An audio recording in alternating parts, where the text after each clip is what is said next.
In this episode of the podcast, we answer the question, should you go through and clean up your social media networks before applying for reality TV? Welcome to the How to Get on Reality TV podcast with Dan Giesling, where I answer your reality TV casting questions once a week.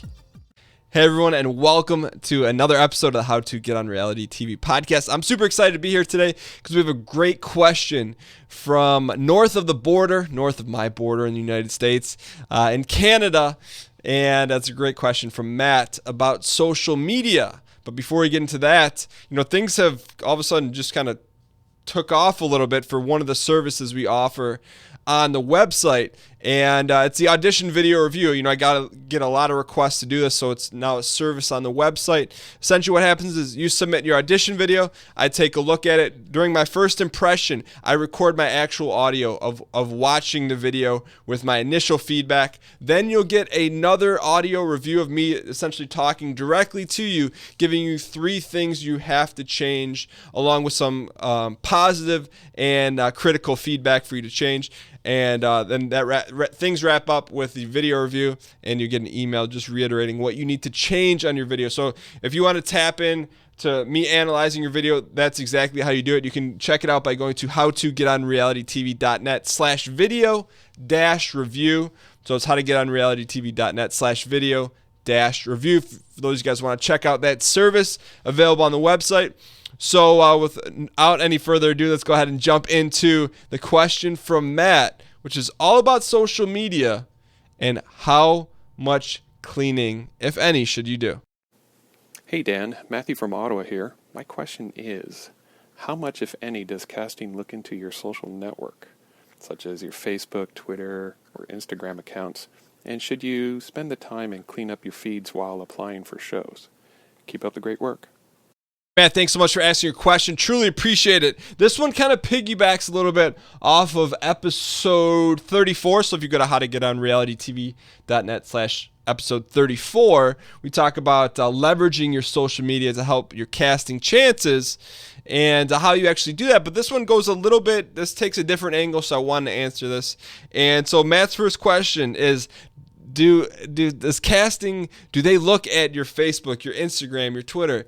Yes, you better believe it. Everyone looks at that stuff. People you don't think, your second removed cousin that you met one time, everyone looks at your social media feeds, and you should treat it like that, especially when you're putting yourself out there to go on television or reality TV. You better believe that someone in casting is going to do their homework on you, because whatever network and whatever show you're going on is essentially investing their goodwill or their capital or one of their slots to go on reality TV directly to you. So, of course they're going to check that. So what does that mean for you? The big question Matt asked, and it's a quick one, but he said, should you spend the time to go back and clean up your social media feeds? And this is we take this 2 ways. Number one, spend the time. Okay. Do I think you should spend the time to do that? No. Why? You guys know what I'm going to say. Where should you spend the time? You should spend the time in creating your story. Okay, so when you create your story, you put time in the story, and your social media feed should reiterate that. You don't want to fabricate anything on social media to help your story, but that's why your story should be aligned with your social media and vice versa. It shouldn't be social media first and then your story follows. So if you're a fan of the show, that whatever you're applying for, your feed should probably have some stuff in it. Now that means if it's your natural inclination to tweet about a show or to post a photo of the show that you want to be on, yeah, do it. But if it's not, then don't do it. Whatever seems natural for you, go ahead and do that. Now, if there's things on your social feed that maybe you've changed your mind on or that are contradictory to the story you're pitching or the story that you've developed, then you may want to take a look at it. But then I would question you if you're having to go back and edit your Twitter feed or your Facebook, but that's your true personality, then I'd question, okay, what are you really doing with your story? And you kind of need to bring things back around that way. So do you need to do it? Overall generalization, answer that question. Do you need to clean it up? No. Should you spend time doing it? No. Spend time working on your story. And for those of you guys that are on the email list, You can join that by going to howtogetonrealitytv.net/list. I'm going to include a special link in the show notes, in the email show notes, where I'm going to link a handful of videos about native storytelling on Instagram, on Facebook, so that if you want to maybe start putting some content out there and want to become better at putting content out there that may help you in this case, I'm going to put it in the link because it is something that is definitely going to help you and maybe help you put better content out there.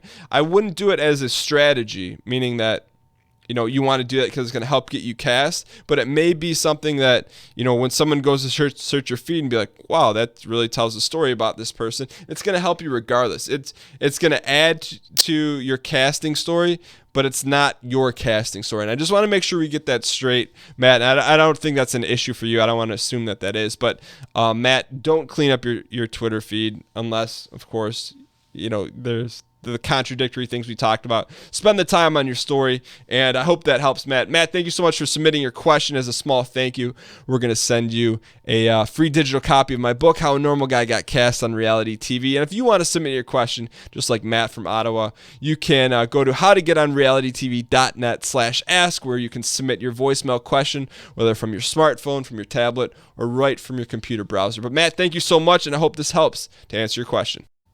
So that wraps up another episode of the podcast. Thank you guys so much for listening. To everyone that takes the time out to listen to this, and whether you rate it on iTunes or you enjoy watching on YouTube or listening on the go, whatever the case, thank you guys so much for being part of the show. And thank you guys like Matt that submit questions that help drive the show. I wouldn't be creating the show if you weren't listening to it and if I weren't getting questions submitted, and particularly good questions, So thank you guys so much for being a part of the show. And as a quick reminder, the video review service is available if you want to check it out at howtogetonrealitytv.net/video-review. And that's it for this week. Episode 39 is in the books. Episode 40 is coming up next week. Thank you guys so much for watching, and best of luck on your casting journey.